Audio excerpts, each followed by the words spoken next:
नमस्कार, on point news Dastak में आप सभी का स्वागत है। मैं हूं डॉक्टर सीमा परिहार। आज के मुख्य समाचार।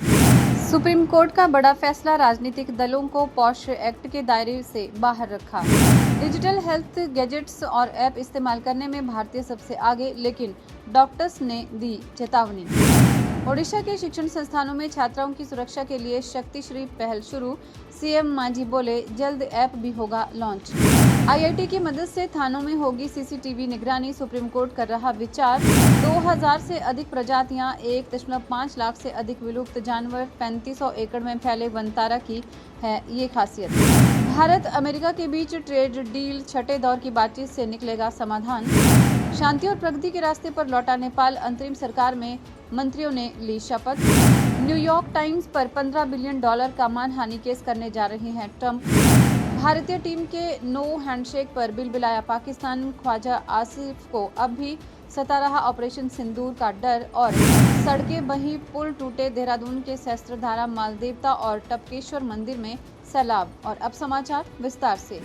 सुप्रीम कोर्ट ने एक याचिका खारिज करते हुए कहा है कि राजनीतिक दल पॉश एक्ट के तहत कार्यस्थल की परिभाषा में नहीं आते, क्योंकि वहां नियोक्ता कर्मचारी का रिश्ता नहीं होता। याचिका में राजनीतिक क्षेत्र में महिलाओं को यौन उत्पीड़न से बचाने की मांग की गई थी, जिसे अदालत ने अस्वीकार कर दिया है। अदालत के अनुसार राजनीतिक दलों में काम करने वाली महिलाओं को पॉश एक्ट के तहत सुरक्षा नहीं मिलेगी। बोस्टन कंसल्टिंग ग्रुप की ताज़ा रिपोर्ट के मुताबिक डिजिटल स्वास्थ्य सुविधाओं को अपनाने में भारतीय लोग दुनिया के अन्य देशों की तुलना में कहीं आगे निकल गए हैं। देश में करीब 70% लोग तमाम हेल्थ गैजेट्स, ऐप्स और तकनीक आधारित उपकरणों का इस्तेमाल कर रहे हैं, लेकिन आपकी सेहत को डिजिटल और एआई सेवाएं या गैजेट कितना सूट करेंगे, ये भी एक बड़ा सवाल है। ओडिशा के मुख्यमंत्री मोहन चरण मांझी ने राज्य के विश्वविद्यालयों और कॉलेजों में महिलाओं की सुरक्षा और सशक्तिकरण के लिए शक्तिश्री पहल की शुरुआत की है। इस पहल के तहत 16 राज्य विश्वविद्यालयों और 730 सरकारी कॉलेजों को शामिल किया जाएगा। प्रत्येक संस्थान में शक्तिश्री सशक्तिकरण प्रकोष्ठ स्थापित होगा। ये प्रकोष्ठ छात्रों और कर्मचारियों के बीच सुरक्षा, आत्मरक्षा और भावनात्मक कल्याण को बढ़ावा देने पर केंद्रित होगा। आगे सहायता प्रदान करने के लिए प्रत्येक जिला 5 वरिष्ठ महिला पेशेवरों को नामित करेगा, जिन्हें शक्ति अप्स कहा जाएगा, जो छात्राओं का मार्गदर्शन करेंगी और हर 3 महीने में परिसरों का दौरा करेंगी।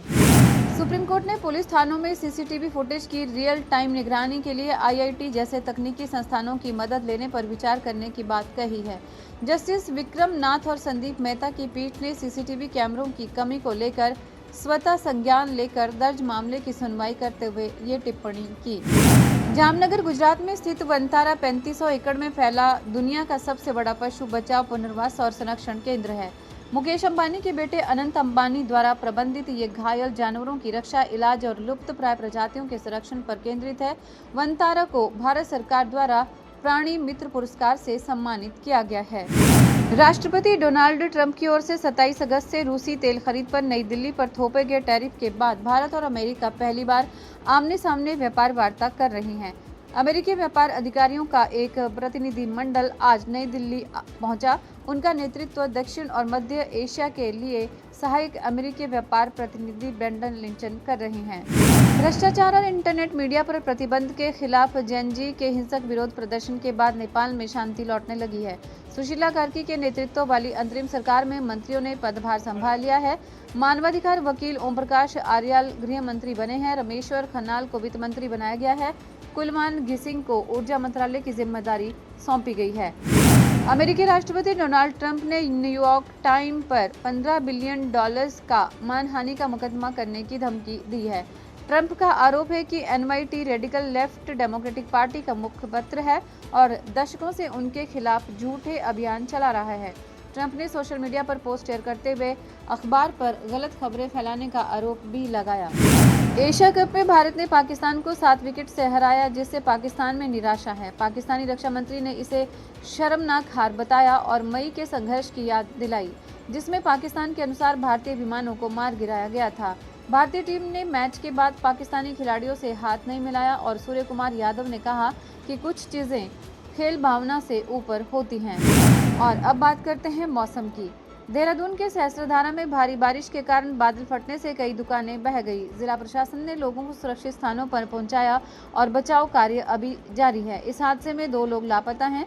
भारी बारिश को देखते हुए देहरादून में कक्षा 1 से 12वीं तक के सभी स्कूल बंद कर दिए गए हैं। मुख्यमंत्री पुष्कर सिंह धामी स्थिति पर लगातार नजर रख रहे हैं। उधर हिमाचल प्रदेश के मंडी जिले में बीती रात को भारी बारिश हुई है। यहां पर कई इलाकों में बादल फटने की घटनाएं सामने आई है, जिसमें कई लोगों की जान चली गई है, जबकि कुछ लोग अभी भी लापता बताए जा रहे हैं। 25 से अधिक लोगों को रेस्क्यू किया गया है और राहत और बचाव कार्य अभी भी चल रहा है। आज बस इतना ही। देश और दुनिया से जुड़ी इसी तरह की तमाम जानकारियां पाने के लिए बने रहिए ऑन पॉइंट भारत के साथ। जय हिंद, जय भारत।